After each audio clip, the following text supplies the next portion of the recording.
SV news కు స్వాగతం. ముందుగా హెడ్లైన్స్. కొత్త ఓటర్లకు మోదీ కీలక సందేశం.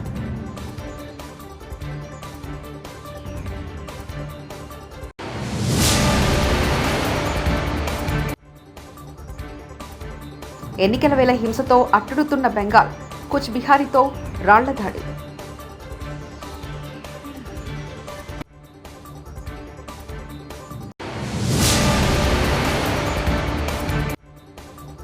శిలాఫలకాల ప్రభుత్వంగా మిగిలిన జగన్ సర్కార్, షర్మిల.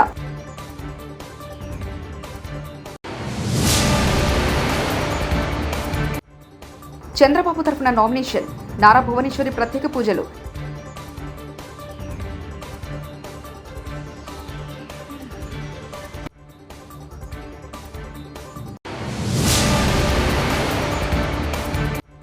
చిలుకూరు బాలాజీ ఆలయ మార్గంలో భారీగా ట్రాఫిక్ జామ్.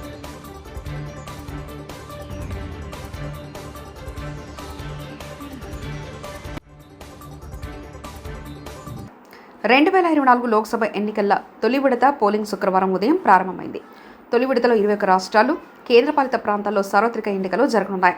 దేశవ్యాప్తంగా 102 లోక్సభ స్థానాలకు ఎన్నికలు జరగనున్నాయి. ఈ క్రమంలో తొలిదశ పోలింగ్ ప్రక్రియ ఇవాళ ప్రారంభమైంది. యువకులు తొలిసారిగా ఓటు హక్కును వినియోగించుకునేవారు అధిక శాతం ఓటింగ్లో పాల్గొనాలని ప్రధాని నరేంద్ర మోదీ కోరారు. 2024 లోక్సభ ఎన్నికలు ఈరోజు ప్రారంభం కానున్నాయి. తొలి విడతలో భాగంగా వివిధ స్థానాల్లో ఓటు వేసే వారందరూ తమ ఓటు హక్కును రికార్డు సంఖ్యలో వినియోగించుకోవాలి. ముఖ్యంగా యువకులు, మొదటిసారి ఓటర్లు తప్పక ఓటు వేయాలని మోదీ ట్విట్టర్ వేదికగా పిలుపునిచ్చారు. घर घर बने शौचालय हो, घर घर पहुंची बिजली हो, जनधन योजना के बैंक खाते हो, इन सबका सबसे ज्यादा लाभ हमारी माताओं को, बहनों को, बेटियों को ही हुआ है। पहले हमारे देश में महिलाओं के नाम एक भी संपत्ति नहीं होती थी। दुकान खरीदी तो पुरुष के नाम, जमीन खरीदी तो पुरुष के नाम, गाड़ी खरीदी तो पुरुष के नाम, महिलाओं के नाम कोई संपत्ति नहीं होती थी।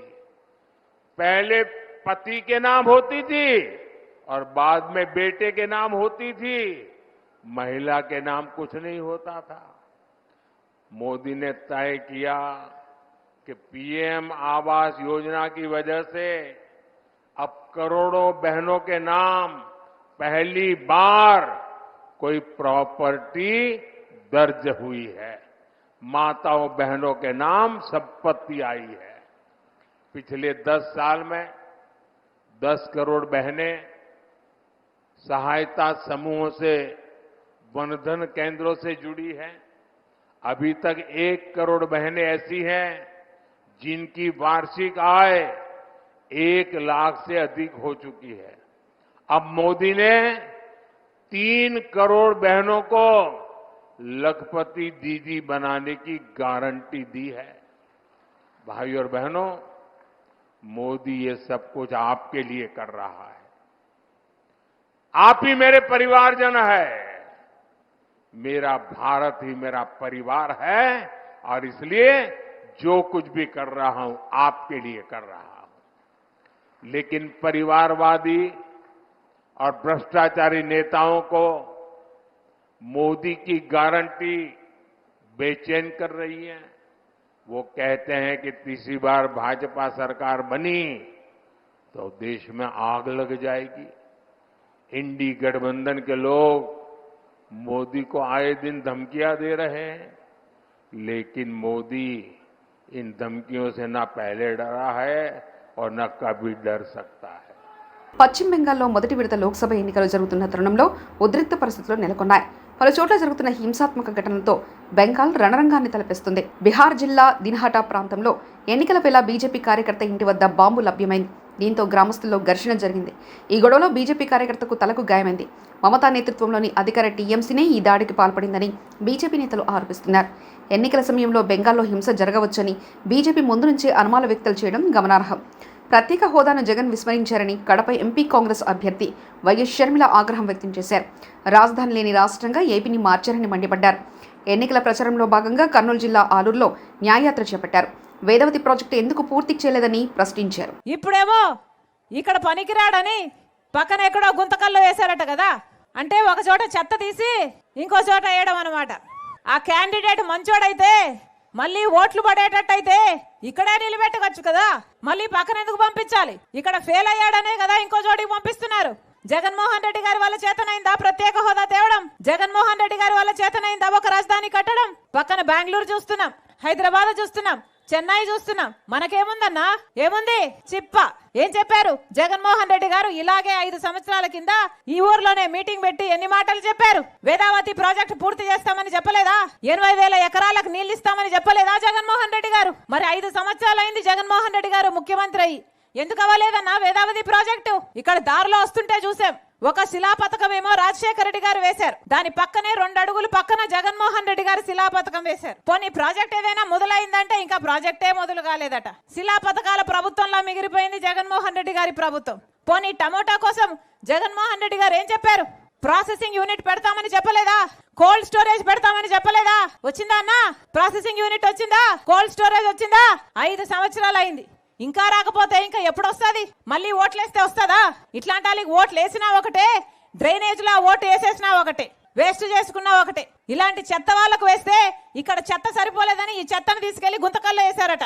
ఏం చెప్పారు జగన్మోహన్ రెడ్డి గారు? ఇలాగే మైకు పెట్టుకొని 3,000 కోట్లతో ఒక ధర స్థిరీకరణ నిధి ఏర్పాటు చేస్తాము, ఏ రైతు మద్దతు ధర లేకుండా అమ్ముకునే అవసరం లేదు అని చెప్పారు. చేశారా? 5 సంవత్సరాలు అయింది. కనీసం ఒక్క సంవత్సరమైనా 3,000 కోట్లు రైతుల మద్దతు ధర కోసం పక్కన పెట్టాడా జగన్మోహన్ రెడ్డి గారు? 4,000 కోట్లతో పంట నష్టపోతే పంట నష్టం కింద ఒక నిధి ఏర్పాటు చేస్తాము ప్రతి సంవత్సరము అన్నారు. ఒక్క సంవత్సరమైనా పంట నష్టపోతే ఒక్క సంవత్సరమైనా పంట నష్టపరిహారం వచ్చిందన్నా? కనీసం డ్రిప్ వేసుకుందామంటే సబ్సిడీ ఉందా? లేదు. వీళ్ళ రాజశేఖర రెడ్డి గారి ఆశయాలను నిలబెట్టేది? మొత్తం రైతులందరినీ అప్పులు పాలు చేశారు, ఆత్మహత్యలు చేసుకునేటట్టు చేస్తున్నారు. పోనీ బిడ్డలకు ఉద్యోగాలు వస్తున్నాయంటే ఉన్న ఉద్యోగాలు కూడా పోతున్నాయి ఉన్న వాళ్ళకి. ఇక లేని బిడ్డలకు ఉద్యోగాలు రాక ఎంతమంది వలసలు పోతున్నారు ఆలోచన చేయండి. తెలుగుదేశం పార్టీ అధినేత చంద్రబాబు తరఫున ఆయన సతీమణి నారా భువనేశ్వరి కుప్పంలో నామినేషన్ దాఖలు చేయనున్న నేపథ్యంలో స్థానిక ప్రసన్న వరదరాజ స్వామి ఆలయంలో ఆమె ప్రత్యేక పూజలు చేశారు. ఆలయ అర్చకులు వేద ఆశీర్వచనం చేసి ఆమెకు తీర్థప్రసాదాలు అందజేశారు. అనంతరం లక్ష్మీపురంలోని మసీద్ ఆవరణలో ముస్లిం సోదరులతో కలిసి ప్రార్థనలు నిర్వహించారు. ఆ తర్వాత బాబునగర్లోని చర్చిలో ప్రార్థనలు నిర్వహించారు.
వచ్చింది దేనికి అంటే పాపులను రక్షించటకు. ఎవరు పాపులను అంటే లోకములో ప్రతి మనుషుడు పాపి దేవుని వాక్యం సెలవిస్తూ ఉంది.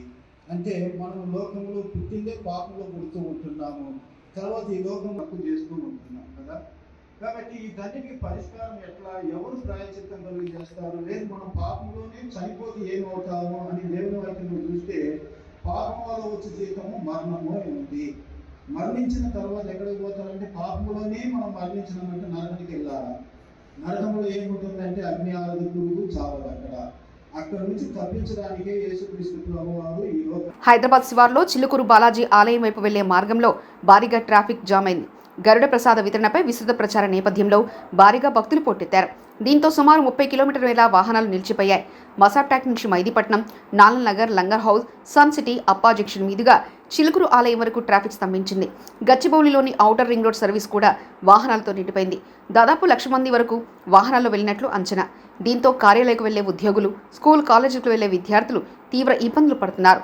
పోలీసులు రంగంలోకి దిగి పరిస్థితిని చక్కదిద్దే ప్రయత్నం చేస్తున్నారు.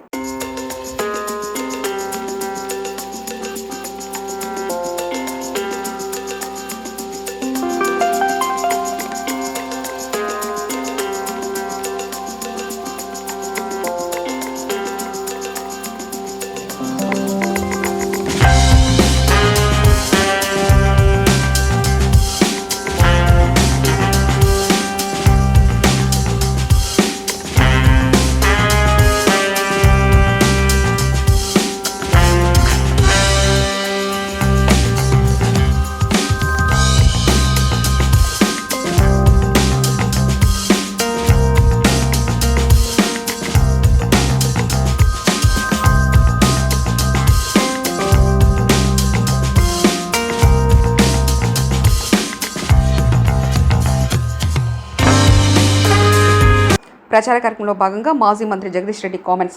రాష్ట్రంలో దరిద్రపు గొట్టు పాలన చేస్తున్నారు. కాంగ్రెస్ పార్టీ ముఖ్యమంత్రి నుండి ప్రతి నాయకుడు లూటీ చేస్తున్నారు. ఆలీబాబా దొంగల మాదిరి రాష్ట్రాన్ని దోచుకుంటున్నారు. నీలిచ్చే చేతకాక యాసంగి పంట పొలాలను ఎండబెట్టారు. కోమటిరెడ్డి సోదరులు ఇద్దరు రేవంత్ రెడ్డి బూట్లు తుడుస్తున్నారు. మంత్రి పదవి కోసం కోమటిరెడ్డి అన్నాదమ్ములు నేను నిన్ను అని పోటీ పడుతున్నారు. 2 లక్షల రుణమాఫీ కావాలంటే బీఆర్ఎస్ కారు గుర్తుకు ఓటు వేయాలి. ఎన్నికల సమయంతో ఇచ్చిన హామీలు నెరవేర్చే చేతగాని కాంగ్రెస్ నేతలని నిలదీయండంటూ ఆయన విమర్శించారు. నాయకుడిని కాదు, నేను గోడల పొంటి జాజు పట్టుకొని రాసిన కాడికెళ్ళి రాజకీయాల నుండి మేము ముందుకు వచ్చిన. ఇవాళ కొంతమంది చెప్తారు భారతీయ జనతా పార్టీ నాయకులు రాముడు మోడీ. అయ్యా, రాముడు నీ తాత కాదు, రాముడు మా దైవం. ఒక మన తాతలు ముత్తాతల నుండి సీతారాముల కళ్యాణాలు చేస్తా ఉన్నాం, శ్రీరాముడిని మొక్కుతా ఉన్నాం. నువ్వు పుట్టిందే 40 ఏళ్ల కింద నీ పార్టీ. ఇవాళ వచ్చి రాముడి గుడి చెప్తా ఉంటారు, ఇంకోరు మోడీ అని చెప్తారు. మీ నాయకుడి పేరు మీరు చెప్తే ఈ రాష్ట్రాన్ని సాధించి 10 సంవత్సరాలు ఇంత అభివృద్ధి చేసిన నాయకుడిని మేము చెప్తా ఉన్నాం. ఇవాళ సోదరులారా, కొందరు తెలివి తక్కువ మాటలతో ప్రాంతీయ పార్టీలకు జాతీయ రాజకీయాలేంది సిగ్గుండాల మాట్లాడడానికి. ఒక రాజకీయ పార్టీకి పార్లమెంట్ లో ఒక అవకాశం ఇస్తే బీఆర్ఎస్ పార్టీకి కూడా ఒక అవకాశం ఇస్తారు మాట్లాడడానికి. అభ్యర్థిగా పోటీ చేస్తున్న పెద్దలు క్యామ మల్లేష్ గారి ప్రచార కార్యక్రమంలో భాగంగా ఈరోజు అరవపల్లి యోగానంద లక్ష్మీనరసింహ స్వామి గారి ఆశీస్సులు తీసుకొని ఈ ప్రచార కార్యక్రమాన్ని ప్రారంభించి దీనికి అధ్యక్షత వహిస్తున్న మిత్రులు తుంగతుర్తి మాజీ శాసనసభ్యులు గాదర్ కిషోర్ గారు. జాతీయ పార్టీలల్లో వాళ్ళకి ఎజెండాలు వేరు, జెండాలు వేరుంటాయి. కాబట్టి మీరందరూ కూడా ఈ ప్రాంతం అభివృద్ధి చెందాలంటే మొన్న ఒక శనికావేశంలో తప్పిదంలో ఓట్లేస్తే ఇవాళ 4 నెలలనే రైతులకు రైతు బంధు పోయింది, రైతు బీమా పోయింది, 4,000 పింఛన్ పోయింది, 2 లక్షల రుణమాఫీ పోయింది, పద్మశాలీలకు పోయింది, యాదవులకు పోయింది, గంగపుత్రులకు పోయింది. పుణ్యాత్ముడు కాలు వెళ్తా ఉన్న దూసిపాయ అన్నట్టు రేవంత్ రెడ్డి రాగానే కరువు తాండవిస్తే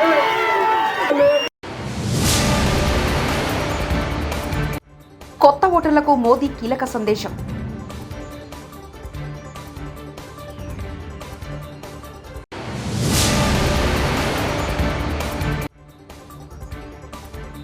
ఎన్నికల వేళ హింసతో అట్టుడుతున్న బెంగాల్, కుచ్ బిహారీతో రాళ్ల దాడి.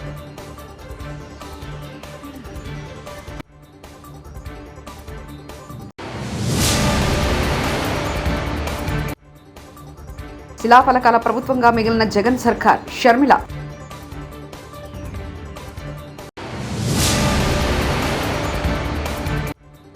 చంద్రబాబు తరఫున నామినేషన్. నారా భువనేశ్వరి ప్రత్యేక పూజలు.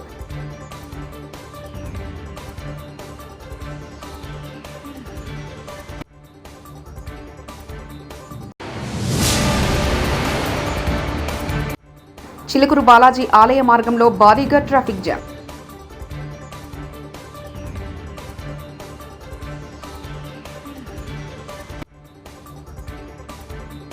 ఇవి బులెటిన్ విశేషాలు. చూస్తూనే ఉండండి ఎస్వీ న్యూస్.